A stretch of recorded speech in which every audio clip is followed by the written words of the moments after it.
আসসালামু আলাইকুম, আমি doctor Kamal Hossain, interventional paediatric gastroenterologist. আজকে আমরা কথা শুনবো আমাদের পেশেন্ট আলিফ, যে আমাদের সাথে অনেক দীর্ঘমেয়াদী চিকিৎসায় আছে। সে প্রায় 1 বছরের উপরে আমাদের সাথে চিকিৎসা আছে। আমরা প্রথমে আলিফের বাবার কাছ থেকে শুনবো যে আসলে ওই কী নিয়ে প্রেজেন্ট করছিল বা কোন ধরনের ভোগান্তি হলো বা এখন কোন অবস্থায় আছে। আসসালামু আলাইকুম, আমার নাম খন্দকার আব্দুর রহিম। আমি আলিফের বাবা। ওর বয়স এখন রানিং 8 বছর সামথিং। ওর প্রথম প্রায় 1 বছর সামথিং ওর শুধু ডায়রিয়া হতো আর পায়খানার সাথে ব্লাড যাইতো। আমি কোনো ডাক্তারের অনেকগুলো ডাক্তার দেখাইছি, প্রত্যেক ডাক্তারই শুধু ডায়রিয়ার বা পেটের সমস্যা এই ধরনের চিকিৎসা দিছে। হাসপাতালে ভর্তি করছি, মহাখালীতে নিয়ে গেছি, তারপরে ধানমন্ডি মা ও শিশু হাসপাতালে দেখাইছি, তারপরে সর্বশেষ আমি শ্যামলী শিশু হাসপাতালে 1 মাস ভর্তি ছিল। পরে উনি লাস্ট আমাকে ভারতের লখনৌতে একটা সঞ্জয় গান্ধী হাসপাতালে রেফার করে।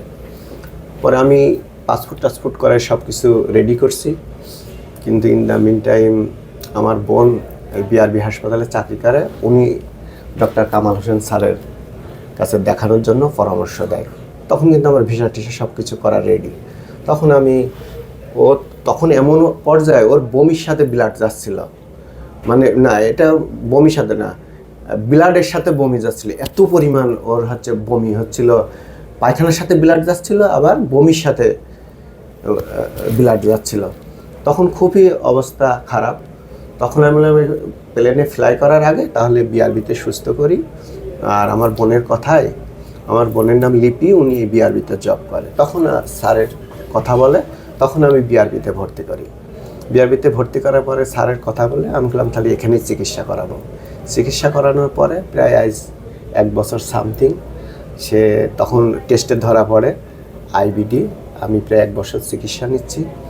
আগের থেকে অনেক ভালো মানে এখন সে পুরোপুরি সুস্থ আর কি। এখন স্বাভাবিকভাবে সে স্কুলে যাচ্ছে, খাওয়া দাওয়া সব কিছু ঠিক আছে এবং আলহামদুলিল্লাহ আমি ভেরি হ্যাপি। আমি, আমার ফ্যামিলি, আমার আত্মীয়স্বজন খুব হ্যাপি। আমি কামাল হোসেন স্যারের জন্য দোয়া করি, আল্লাহ তাকে নেক হায়াত দারাজ করুক। সব কিছুর মূলে তো আল্লাহ, থ্যাঙ্কস গড।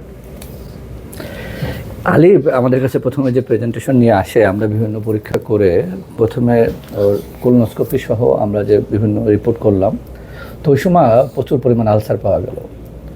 তো আমাদের খাদ্যনালীতে আলসার হলে আমাদের 2টা ডিডি থাকে, একটা হলো গিয়া খাদ্যনালীর টিবি অথবা আইবিডি।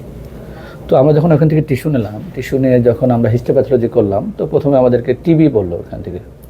তো টিবির ড্রাগ খাওয়ানোর প্রথম 3 মাসে সে রেসপন্সও করলো, এরপর আবার রিপেয়ার করলো। এরপর আমরা দেখলাম যে আসলে কোলোনোস্কোপিক ফাইন্ডিংস, আবার আমরা বায়োপসি নিলাম, এরপরে ওরা আবার আইবিডি বললো এবং আমরা আইবিডি চিকিৎসা শুরু করলাম আলহামদুলিল্লাহ। এবং লাস্ট 8 মান্থ কোনো স্টেরয়েড পাচ্ছে না, এখন স্টেরয়েড ছাড়াই সে ভালো আছে আলহামদুলিল্লাহ। তার সমস্ত স্টুল রিপোর্ট, ব্লাড রিপোর্ট এবং তার সিমটম সব ডিসঅ্যাপিয়ার হয়ে গেছে। এখন সে আলহামদুলিল্লাহ নর্মাল লাইফ লিড করতেছে এবং আশা করি সে পুরোপুরি সুস্থ হয়ে যাবে। আমরা নতুন কোনো পেশেন্টের কথা অথবা নতুন কোনো ভিডিও নিয়ে আপনাদের সামনে হাজির হব। ধন্যবাদ সবাইকে।